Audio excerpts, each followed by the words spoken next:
Welcome back to WaterparkRanger's Let's Play Kingdom Hearts. In the last episode, we stumbled upon, well actually, it more stumbled across us. Basically what happened is, we were sailing along our gummy ship, having a really shitty time because everybody hates the gummy ship, when all of a sudden, a giant whale came out of nowhere and basically saved us from this, the travesty that was the gummy ship.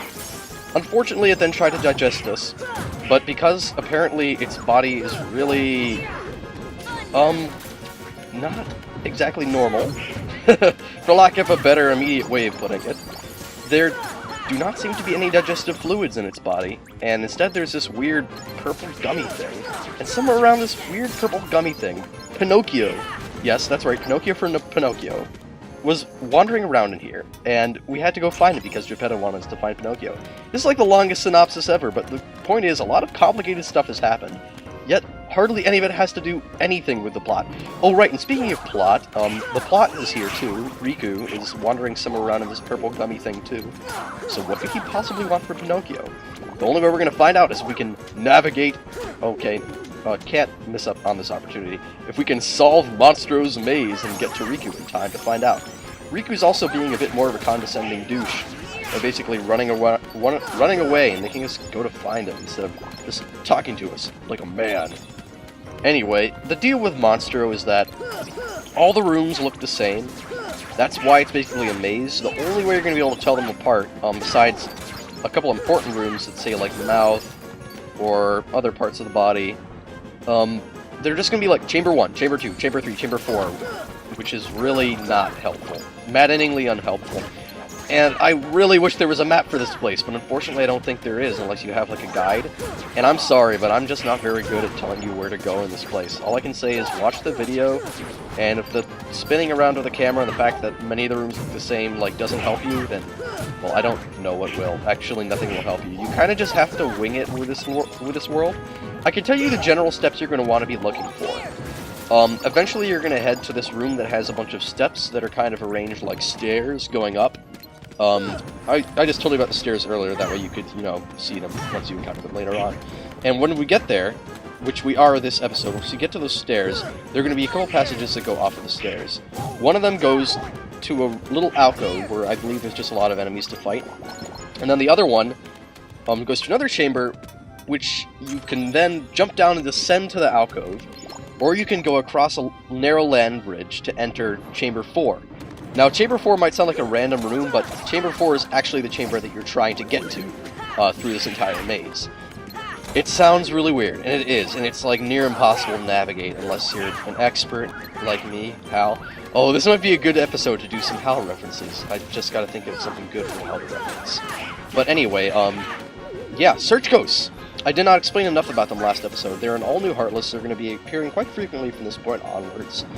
They will warp away, typically when they're low on HP and at very inconvenient moments. They have two forms of attack that I've noticed, where they kind of will either just wave their hands around to do a little bit of damage, or this one where they charge up slightly and then release it in the form of like a Smash Bros. Smash attack. And on higher difficulty settings, this can be near insta-kill. There's also a point later on in the game where... I couldn't make the platform jump! Okay, it's important that we get to that platform, not because of progressing to Chamber 4, but because there's an item there that I want to get. I forget if it's Dalmatians or something, I just know it's important. But yeah, there's a point later on in this game where enemies are going to start giving you more EXP all across all the worlds. All the Battlestar ratings will go up. Heh, almost sound like Battlestar Galactica, that show that I've never seen and probably never will watch. But it's probably decent. I can't slam stuff that I haven't seen, I guess. And yes, just barely made that. Our reward is... Mega Elixir! Yeah! That's what I'm talking about! Those are awesome. Totally awesome. Best item I could possibly hope to come across. Can't think of anything better than a Mega Elixir, really. Yeah, I can hardly think of anything better than a Mega Elixir to stumble across in this game. I just get way too excited when I see those. Like, when I see a Mega Elixir, I'm like, yes, something that is totally awesome and will help us, and is not sucky at all. And... for a level which I really don't like that much, finding a Mega Elixir is really like finding a diamond kind of in a sewer, I guess you could say.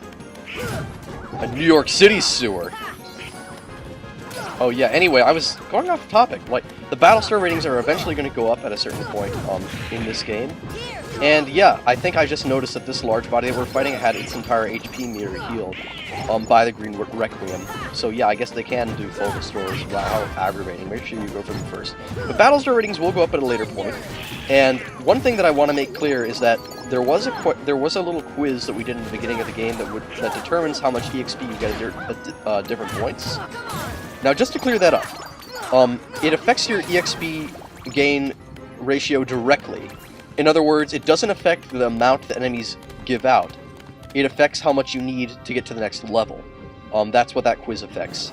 The amount that enemies give up is solely determined, number 1, by the Battlestar rating, and number 2, by the point in the game where all the world's Battlestar ratings go up. It's kind of complicated, but it's actually a lot more simple than a lot of RPGs in terms of RPG game when you think about it. Or EXP game when you think about it. And I'm by no extent an RPG expert. In fact, there's a lot of RPGs that I'll admit I don't like, and there are plenty that I just had a really tough time getting into. Like Secret of Mana, for example. I know a lot of people are like really into Secret of Mana. It's an old SNES game, Super Nintendo Entertainment System, if you didn't know, for some reason. It's a really awesome console, for the record. It's one of the best ever made. And it had a lot of really good RPGs, but I couldn't get into Secret of Mana. And, I mean, I've been trying FF6 as well, but that's different. FF6 I see myself possibly liking later. Secret of Mana, I just don't like the gameplay, period, like the way it's put together. Because it's kind of like a worse version of Chrono Trigger. And I know a lot of people are going to say, oh no, Chrono Trigger came out later, but essentially so many things about it look the same. The graphics are very similar.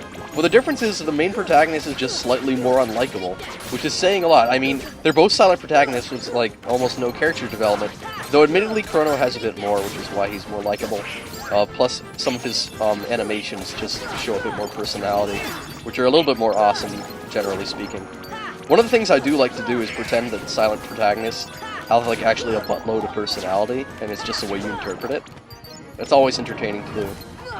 And actually, it's kind of interesting, because when you're playing as Sora, someone who's not a silent protagonist at all in games, you kind of just have to go with the personality that they gave him, which is the chipper, upbeat, I believe in my own strong sense of justice kind of character.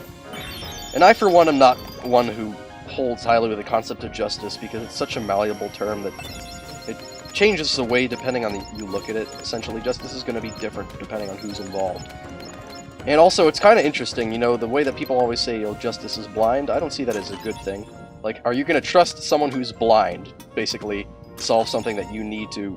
And no insult to blind people out there. You're awesome. I think blind people are awesome. Eventually, I'm going to go blind in my left eye, so I might as well get used to the idea. That's actually a fun fact about me. I'm not doing one of those fun fact about me videos, because there are probably fun facts about me scattered through all 200 anyway, and this is one of them. I'm eventually going to go blind in my left eye.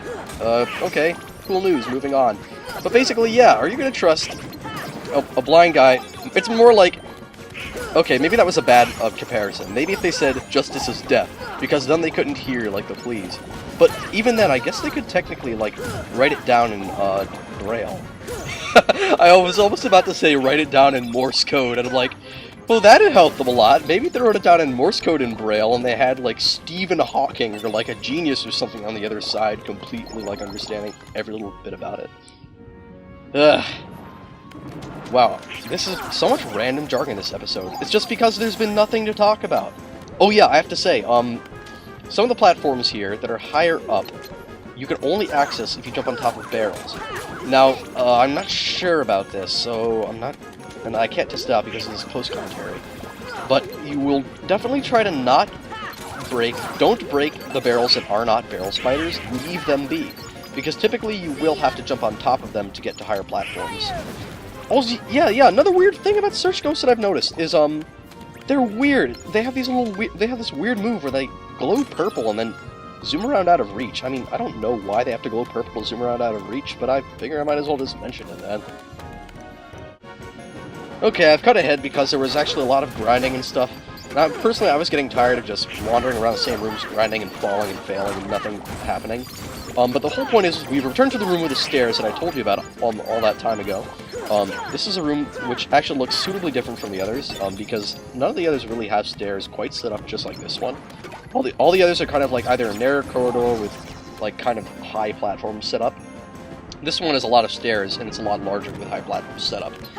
That room right over there is entrance to Chamber 4. If you can go in there, that's where you're going to progress the story, and it's where we've been trying to get all this time. I also should mention the barrel spiders, these new Harleys we found. Crap, they just knocked us down here again. That's really annoying. Okay, but fortunately, it just leads back to the stair room, and they both kind of just loop around to the stair room, so if you just go up there again, we can go back and go into Chamber 4. But barrel spiders are just like pot spiders, only they explode. The explosions won't hurt you unless you let them explode at you on their own. If you, like, kill them with your Keyblade or with fire spells, which might be instantaneous, then you don't have to worry about taking damage. And we're actually progressing the story in Monster next episode. Shocker! So we'll see you next time in Chamber 4 Monstro. Thank you for letting us in and get out of the battle.